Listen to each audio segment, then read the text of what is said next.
Hello, everyone. Welcome to Rethinking How to Use Free Technology. My name is Patricia Riley, and I work at Westchester University in the Office of Student Leadership and Involvement. And this is a re-recording for the Student Organization Summit.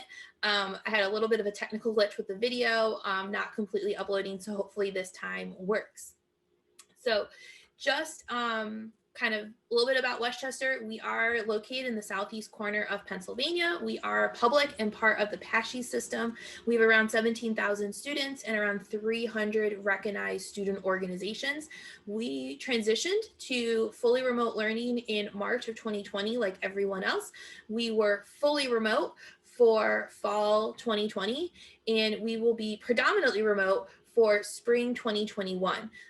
So knowing that information, we really had to really rethink everything we were doing and how were we going to offer our leadership programs, how are we going to engage work with student organizations, and how are we going to do this. The fact that we knew early-ish, I will say August-ish, we knew we were going to be remote for fall did give us some time to plan, and the fact that we already have made the decision for spring 2021 has also given us the opportunity to plan a little bit more because we know we are going to be predominantly remote. We will be on Zoom.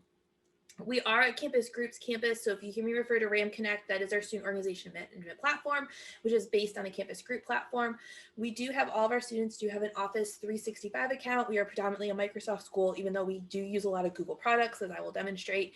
And then all of our students also have a licensed Zoom education account. That means if they're using Zoom with their WCUPA emails, they do have up to 300 people available on their call in unlimited time. I have joked, I am really just Zoom tech support for student organizations, but they do all have those Zoom accounts, and that's really crucial when we're trying to help them engage in these programs, and has taken a lot of the burden off of me and other staff members having to just be the Zoom host. I recognize not everyone has that, so I do say that for some context as I'm explaining some of the activities we're doing and some of the time frames that some of these things take. So my plan is to kind of walk you through our different technologies that we've used. Hopefully you can then see it and kind of see what maybe will work for your campus. So the first thing I'm going to kind of explain is Flipgrid. It's Flipgrid. It is a video exchange of information platform, basically, that you do sign up using your edu email for a free account. You do have to have an edu email for that free account.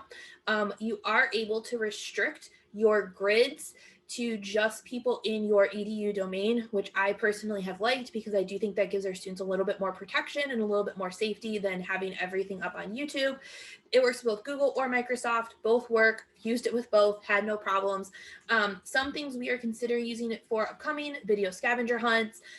There's a mic only option for some podcast recording. Our student TV station has used it all of fall semester to have their different anchors record their stories at home on the platform or uploading their videos for the platform, and then they collect everyone's stories together to create the WCU Weekly.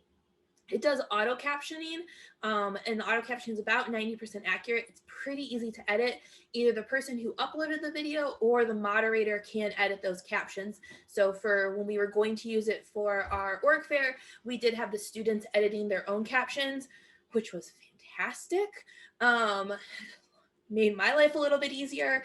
And some of them did ask about those captions, making sure that we are making that accessible to all. That being said, I am going to turn on Google Slides for auto captioning. It will be about 90% accurate.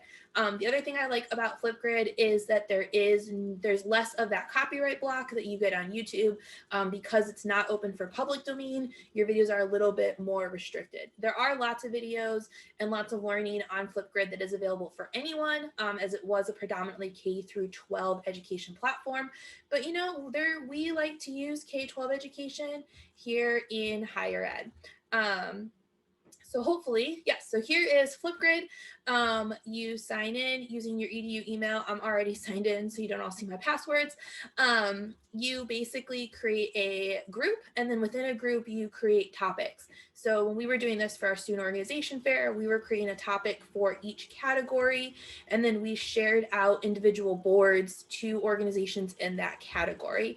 They would record their responses, because we would simply go like, okay, publications and media, we're going to copy and share this option with them. They would then be able to, and because we restricted access to students' email, they would get prompted to log in and they would upload their videos and we'll be able to see it from that way. What this then looked like was something like this, where they would then be able to see meet student organizations. It says who's moderated it. You can edit whatever content you want. This was academic professional. I could edit these graphics. Like I said, I'm not a graphic designer. And then responses were here and students could view and watch. And if they wanted, they could add their own. We had it set as moderated so that only I and our grad could see responses, and we can make the option to publish or not publish options out to everyone.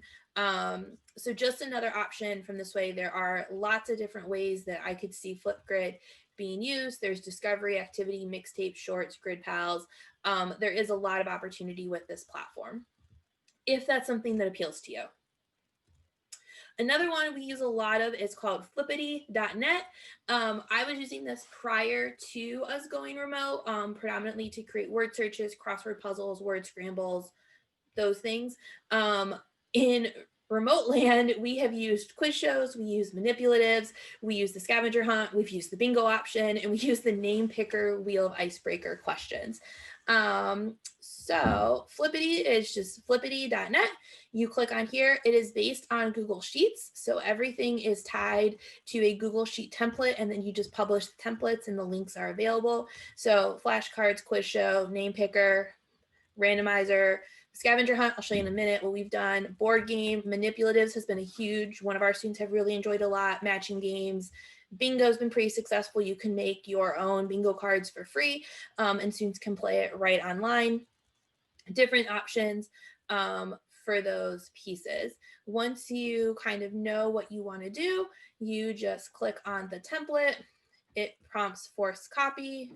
Maybe I'll show you an example while it thinks. So this is a manipulatives one. We've used this a lot for values activities.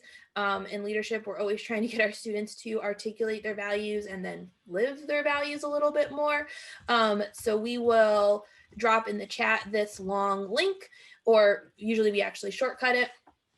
We will put the link in the chat, and then we will ask students, we'll screen share a list of values, and then we'll say, please move your top 10 to the far left side. Each student has the ability to kind of move their own activity, their own aisles to their side. And then we'll say move everything else over here.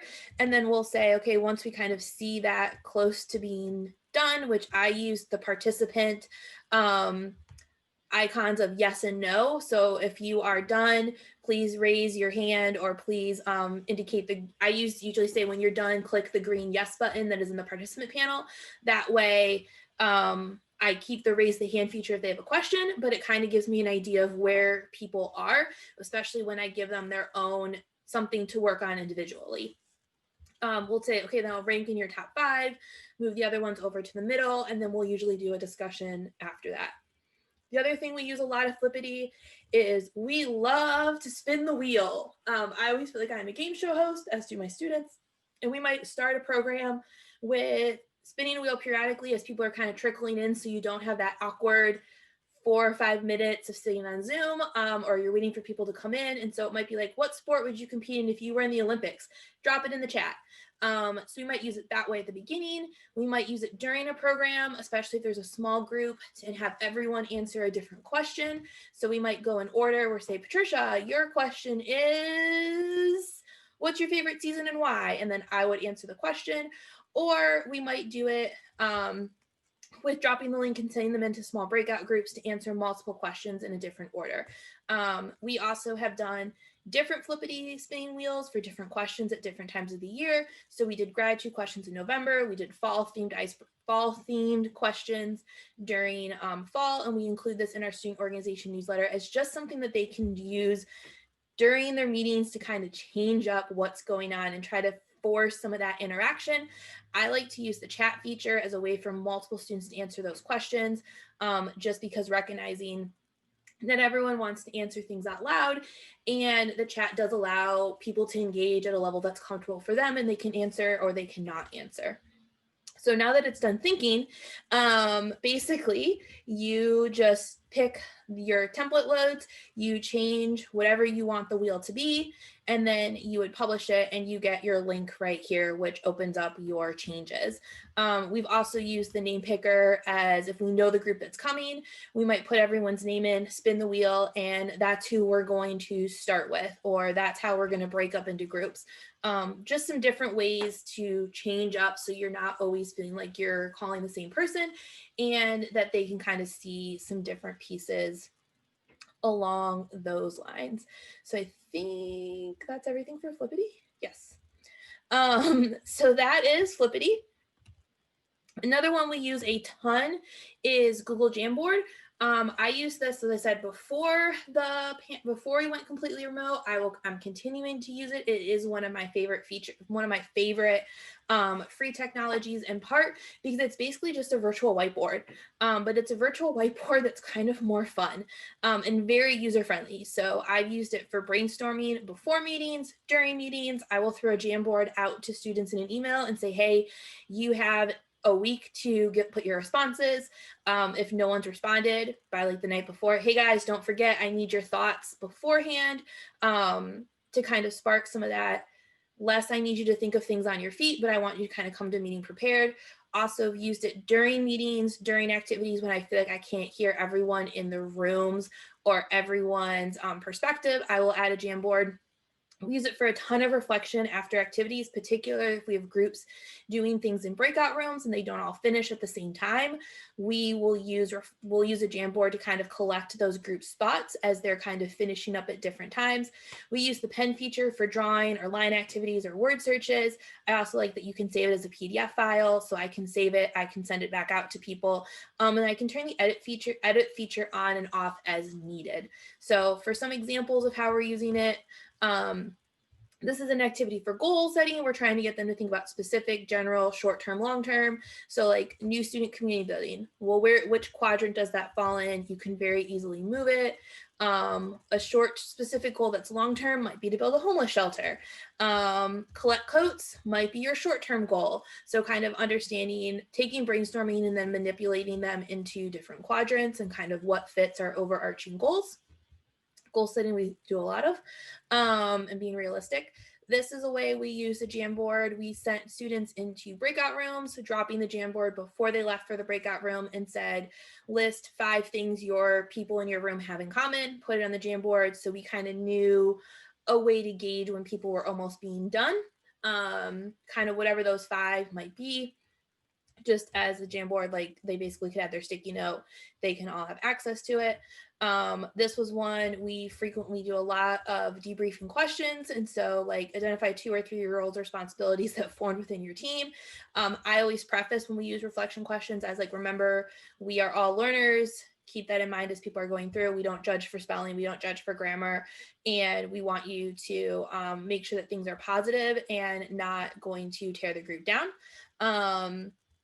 And so opportunities for that. I also tend to change the backgrounds for different questions so that it's easier to kind of distinguish what those differences are, and what's kind of your takeaways from different things. A lot of times if I'm using this in order to be fully accessible, I will also then leave the Jamboard out, but then I will also read out loud different people's responses. So if they are on their phones, if they're calling in from their phone, or if they're not able to see the Jamboard, I can read out loud some of the answers and some of the things we want to talk about from that perspective.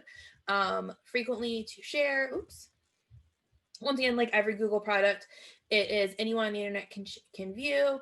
I can change this very quickly during a meeting to be editor, and then I can change it back to viewer. So I might start it with an editor, giving people the opportunity to add, and then I might change it to viewer when it's time to talk about it so that they cannot continuously be adding things as they're going. We also frequently, or I've started doing this over the last couple weeks, is adding puzzles, kind of word searches, cross word scrambles, kinds of things like that. I'm gonna make this a little larger so you guys can see. This is a word search on our athletics. So find all the words. I'm gonna use the highlighter feature, and like here's track and field. So now I'm highlighting it. And then whatever is left over is going to give me an answer to a puzzle, a riddle, a code, whatever it might be from that part. So it does kind of create that community aspect of filling out something together. And I simply said it that everyone gets their own copy or each group forces a copy for them to work on and practice. Kind of from that part. So it does create some different opportunities in Jamboard. In my mind, there are endless opportunities on Jamboard to do just about anything and everything. And so, like I said, like Jamboard, there's a little bit of things for everything. When we were live, I did a sample Jamboard. You can see right now, someone can see it. I have no idea who it is. But I just dropped in the chat the link. What's your favorite free website that you use? And people are like Google Docs, Canva, Mentimeter, EduPlay, ClickUp, Discord, Canva, SlidesGo, great website. Linktree, Teams, Bingo, whatever it might be that people are using. You can very easily collect it. And then let's say I wanted to download this as a PDF. It's just going to download it, and now I can send that out to everyone who is in a session. They all have the results with regards to if they've kept the link or not kept the link. I can also do it as save an individual frame as a JPEG, and the same things happen. You have both opportunities to kind of keep that work, especially if, for example, you want to clear everything. Like if you're using continuous questions, you can also clear the frame. I'm not going to do that, but you can, and everything would be washed away. So that's kind of Jamboard. One of my favorites, use it all the time. It's just really user-friendly in my opinion, and it has a lot of applications for all different things. And who doesn't love writing on a Jamboard? We also use Google Forms for escape rooms, quizzes, choose your own adventure styles using the conditional formatting, surveys, Google Forms, they're pretty standard. A lot of times we're using it to collect information from people, less of an actual engagement activity outside of choose your own adventures, which are really specific to kind of your institution. And they're great options for creating escape rooms. We've used a lot of free ones from free public libraries that are all linked, and I will share those links at the end. Where we've really done our bread and butter has really been through Google Slides, in manipulating Google Slides to be kind of our virtual classroom, so to speak, in a way, kind of our way to observe everything that's going on. Particularly editing the master slide has been huge, changing the links that we're sharing, so inserting both present and copy. It does have live auto captions like I'm doing right now. We do try to turn those on as much as possible. Even though we know they're not perfect, it is another way for us to create a little bit more accessibility and for people to kind of process information in another way. And then ditchthattextbook.com is an amazing resource, way smarter than I am, of how they have used Google Slides for K-12 education. Fair warning, once you go down this rabbit hole, it is very dangerous, but there's a lot of opportunities and different things you can do. I'm going to demonstrate a whole bunch of them right now, but I did want to kind of get that information out so you had a little bit of a way to kind of understand the following things I'm going to talk about.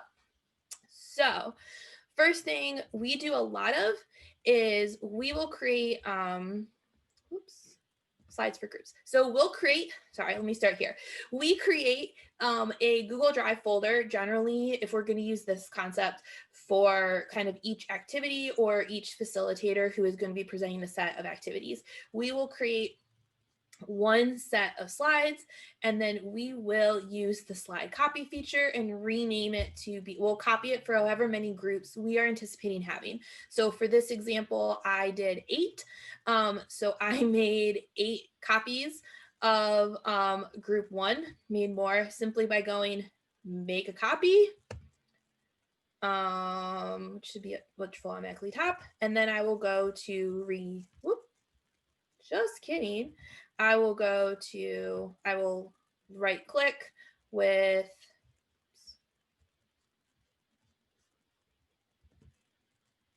let's try that again.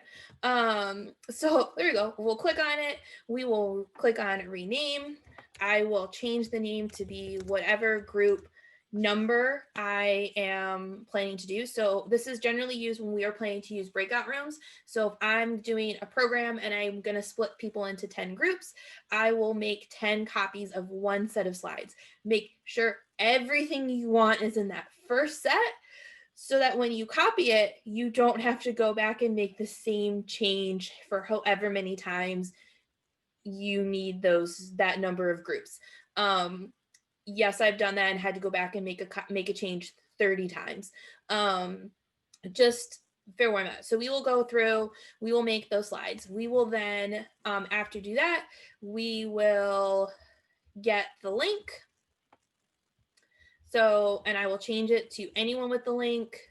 I don't want them to be viewers. I want them to honestly be able to edit. And this is why we do it this way. Then I will copy the link. I will go to the Google Doc that is for this example of this activity. And then I clearly can't count. I will put them in order, turning this into a hyperlink, linking it back there, and then I will format it to be whatever prettiness I want it to be, font, whatever, same things you would do normally. Then this is the document that gets shared in the chat before I send the students to their breakout rooms. So I will go to my share. I will go, anyone with link can view. Very important in this part that they view, that they don't have editing privileges so they don't mess it up. Then I will drop that link in the chat. They can then, and I ask them, I say, before we send,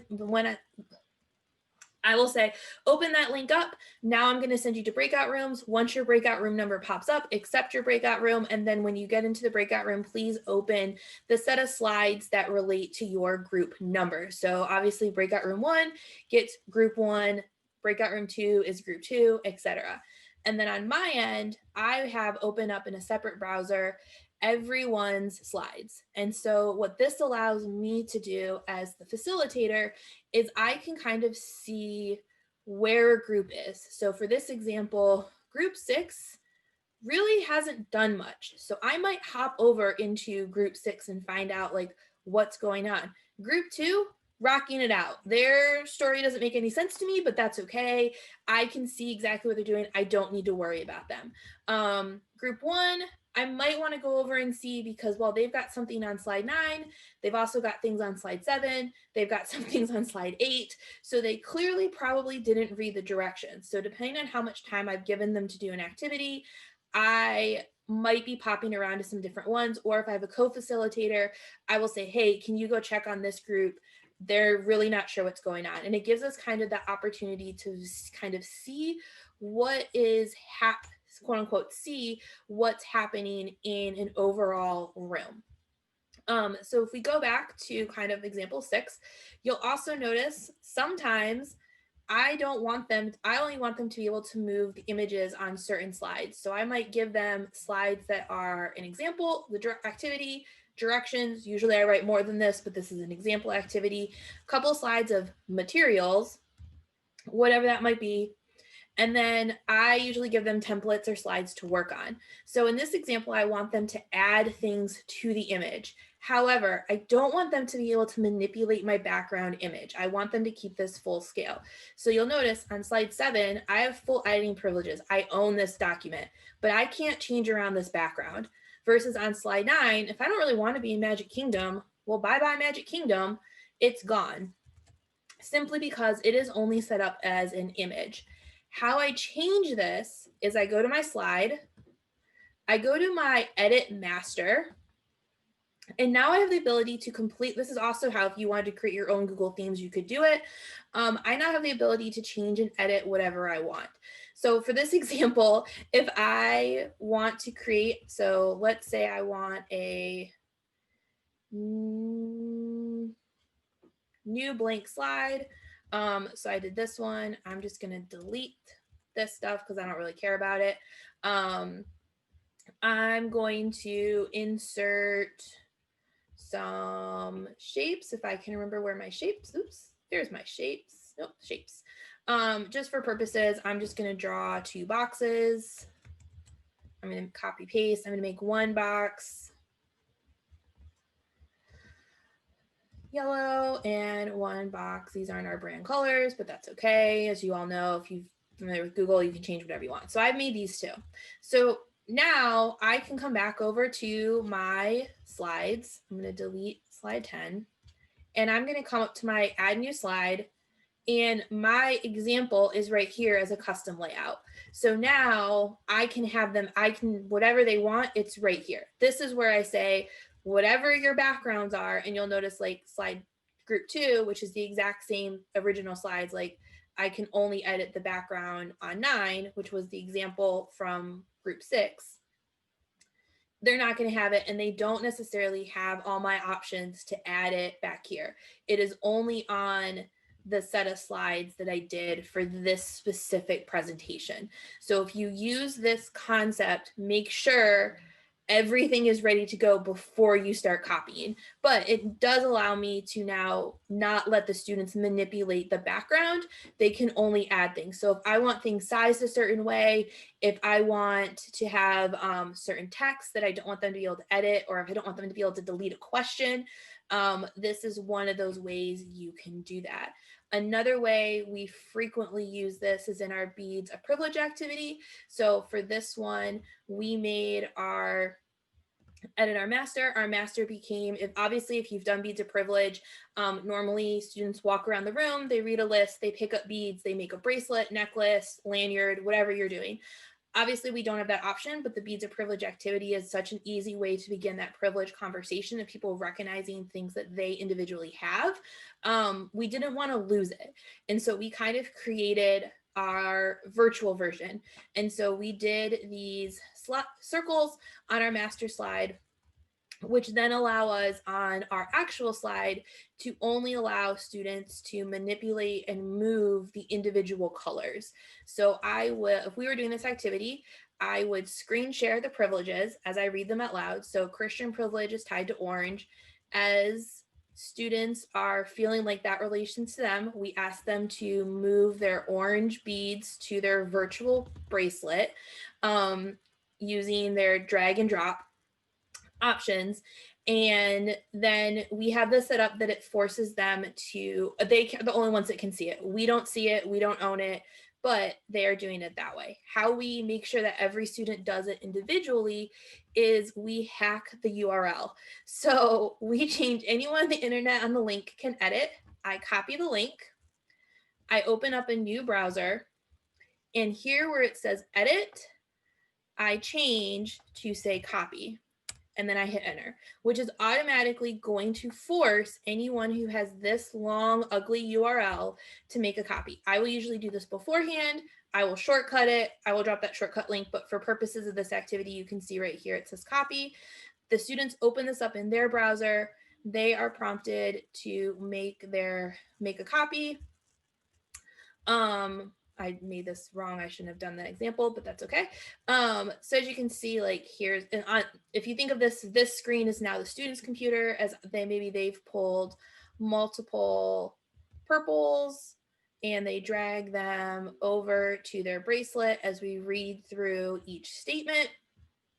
On my original document, you'll notice there's no purple that has been moved. So they're not going to be able to manipulate my master slides, which matters a lot when we're doing these activities sometimes for 8 different groups in a span of a couple weeks, kind of from that part. So it's really about kind of manipulating that URL by using that copy that gives each student the opportunity to have that.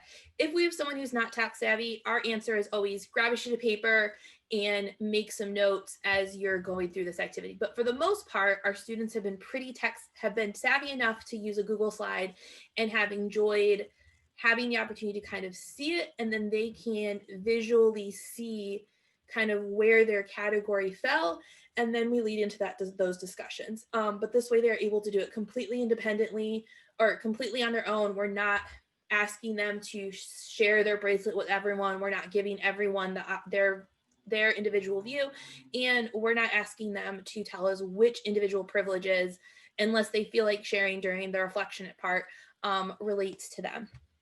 So that is one way we use Google Slides from that way. The other way this one, nope. Another way we do them is for sometimes if we want the whole group to be involved, we want everyone to see or everyone to have conversations. This is a Who Am I activity. We just create a bunch of blank slides.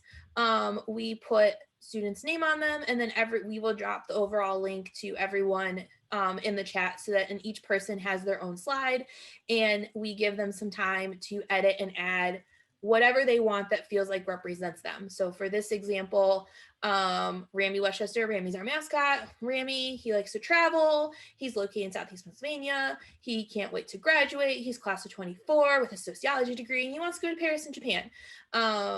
Whatever. And we just have students add things by using the either upload from their computer, search the web for different images that they want to add, so that they have the opportunity to see and learn a little bit about each other. Obviously, we can't be all in the same room, but we do want to create some of those opportunities for students to get to know one another. So we will also use Google Docs this way as another way to kind of engage in some of that environment with them working on their own, but being shared as a collective group, even if we can't have every single person do a short presentation about themselves. So that's how we use that one. For this one this is how we manipulate the slide size. So this one, you just would go over to, page setup, and changed it to be a more like a sheet of paper than a Google slide by using custom and then changing it to the dimensions, because I already had this as a clue, as a printed item, and I just didn't really want to recreate everything. And here is where we will sometimes, didn't really want to do that there. Don't want to do present. I wanted to click on the share button. We'll click on the share button. I want everyone to be able to view, so I will copy the link, but I don't really want them to view it as a Google slide. Like that just doesn't really look good. So instead, we'll paste our URL. We'll change edit to say present. And then I will share this link. This link, when you click on it in a new browser, it automatically looks more like a website, which lets us give some of that website feel without me having to code and build a bunch of websites. So a full example where we use this frequently was with our, it's over here, our FYE Crack the Code, which is kind of an escape room-esque activity for our first year students on kind of learning resources around campus. So I build a page in Google Slides. I hyperlink all the photos, like all these are different hyperlinks to different things. Some are puzzles, some are distractions, some go directly to university websites. Don't really want them to share it like this because there's way too much that they can mess with. So I will go to my share. I copy my link, change to anyone with the link is really important. So make sure it's anyone with the link, copy link, come up to my URL. Instead of edit, I change to present, and I will only share this link. So now when they click on it, automatically their time has started. So they have some idea of their time. Anything they click on is going to open up a new whatever it might be that directs them to different pieces of information. Here is where we hyperlink to different Word docs. So here was an example of, here's where they found their group slides, which meant they had to be listening, and then they could open it up to kind of see where their own group was, and I could kind of see which groups had kind of found their slides and which ones hadn't, so I knew kind of where to hop in and hop around. Here's where, as I mentioned before, we used Flippity. So they would enter their team name, which was the first step of the program, and then they would see their locks to enter their answers. So here was an alternative. Instead of using a Google form, I used actual locks. It just created more of that aesthetic of you're locked out of things and you need to solve the codes.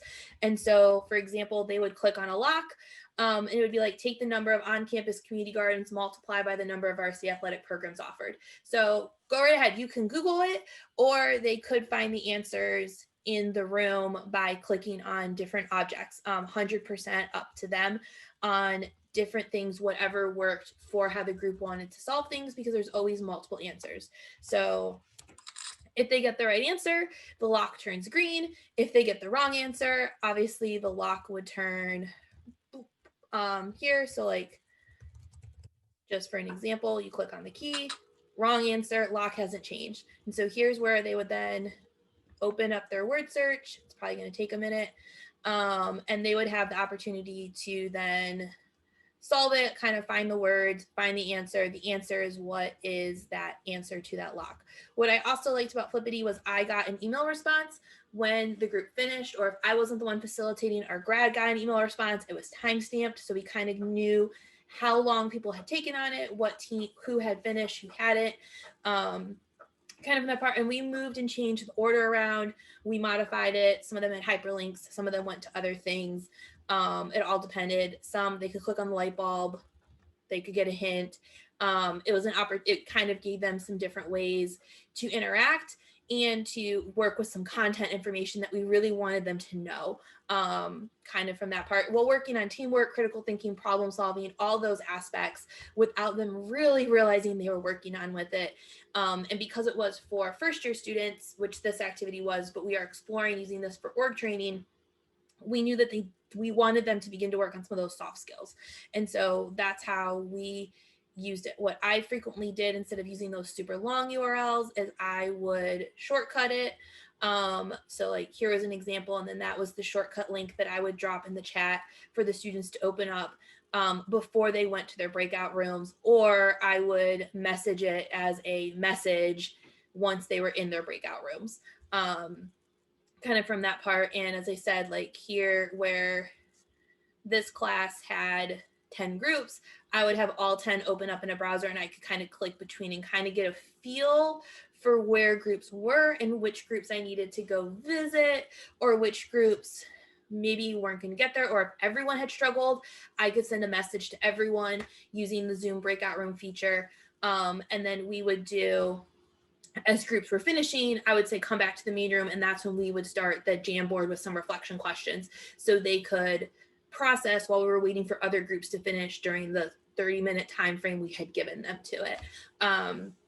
Just another way to really create some of that engagement, some of those opportunities, taking some in-person activities and turning them into some virtual opportunities from that part.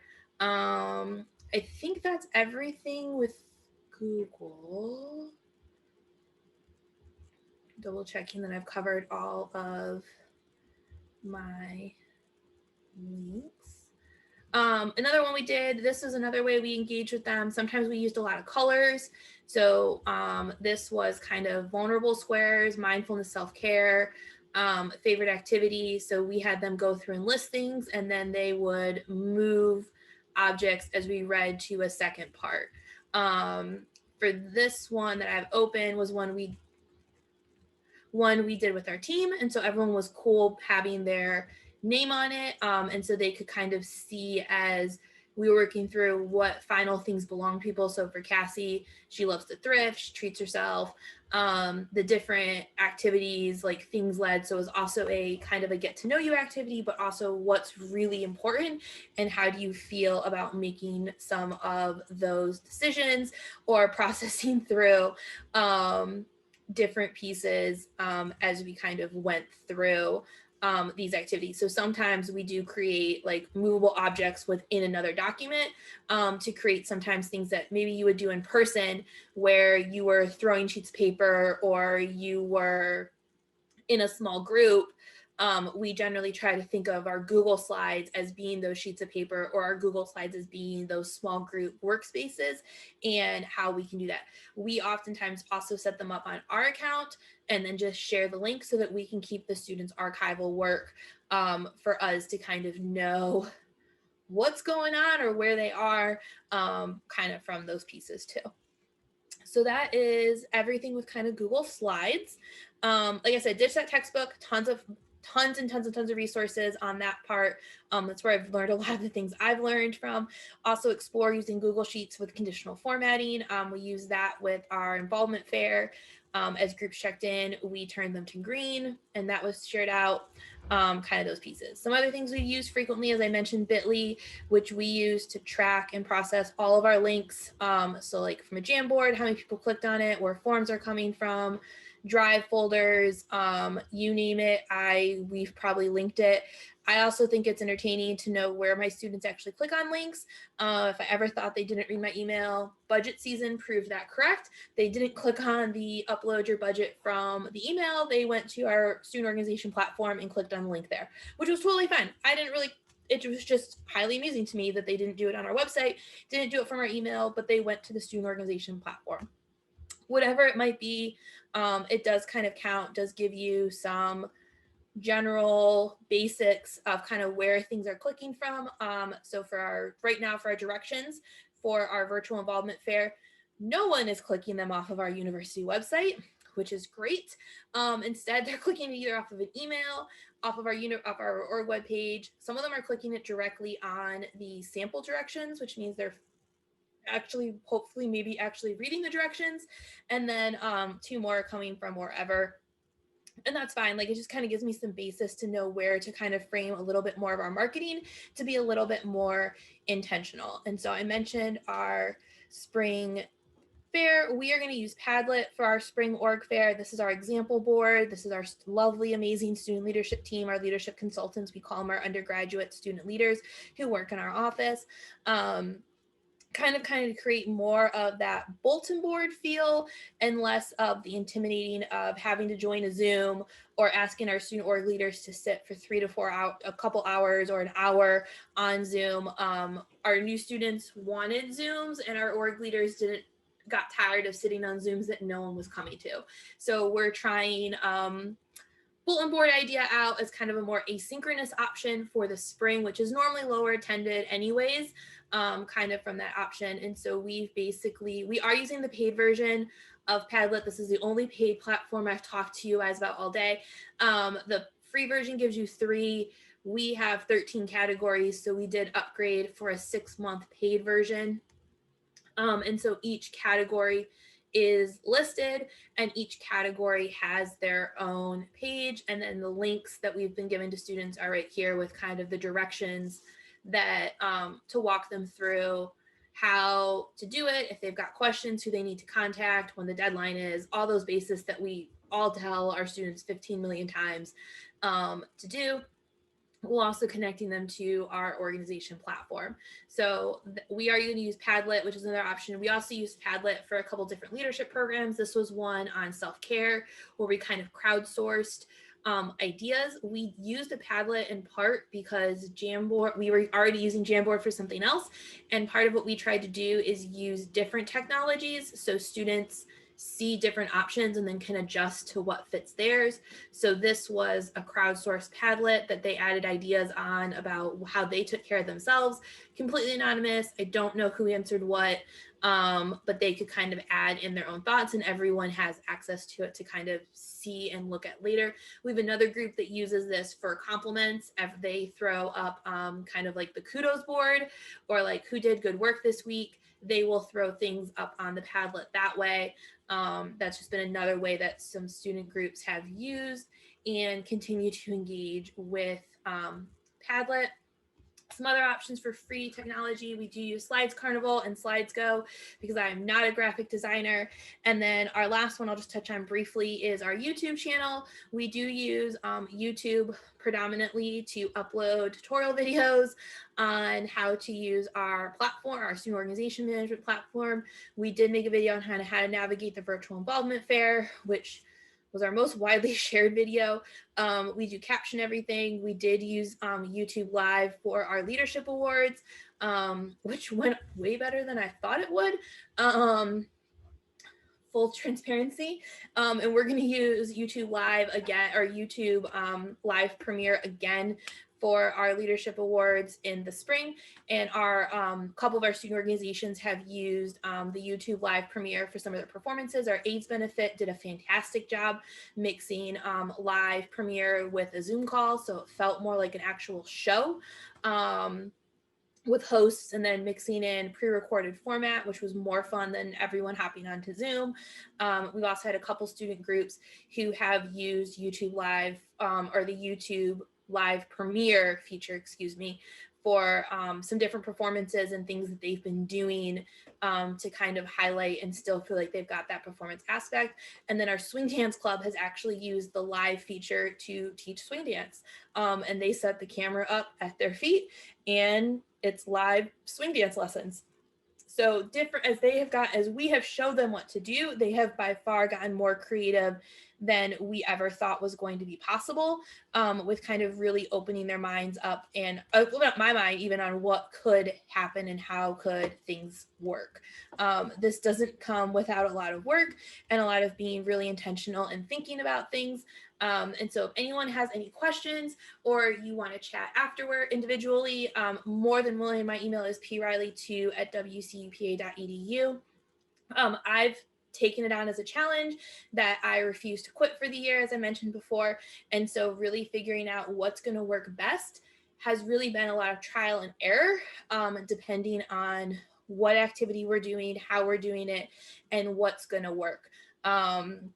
So if you want to chat more than willing, I will also try to share all my resources as much as possible in the video description or the website that was created for the Student Organization Summit, whatever is easier, but feel free to reach out. Good luck wrapping up your semester and good luck with next semester. And thanks so much for listening, watching, and have a great day.